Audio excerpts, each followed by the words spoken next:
Menjelang bergulirnya Liga 2 tahun 2020, tim Laskar Wongkito terus mematangkan komposisi dan kesiapan dari para pemain menjelang bergulirnya Liga 2 tahun 2020.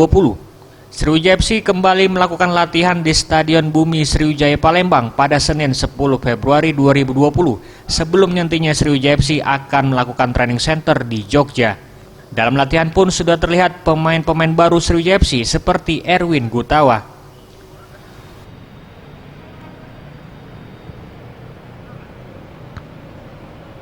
Adapun menu latihan yang diberikan Coach Budi adalah finishing, crossing, dan juga passing support.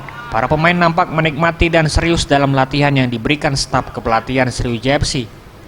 Budi juga mengatakan sentuhan dan transisi nantinya akan terus dimatangkan. Kondisi pemain juga dinilainya hampir memenuhi ekspektasinya. Kami lebih banyak untuk penyelesaian akhir ya, dengan crossing, terus mungkin dengan passing support. Mungkin itu.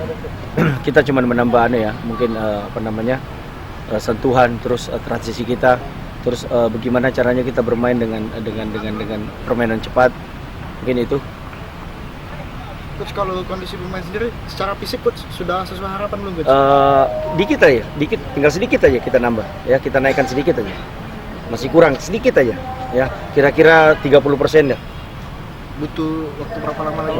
2 hari cukup, 2 hari 3 hari lah. Eza PM, Sriwijaya TV.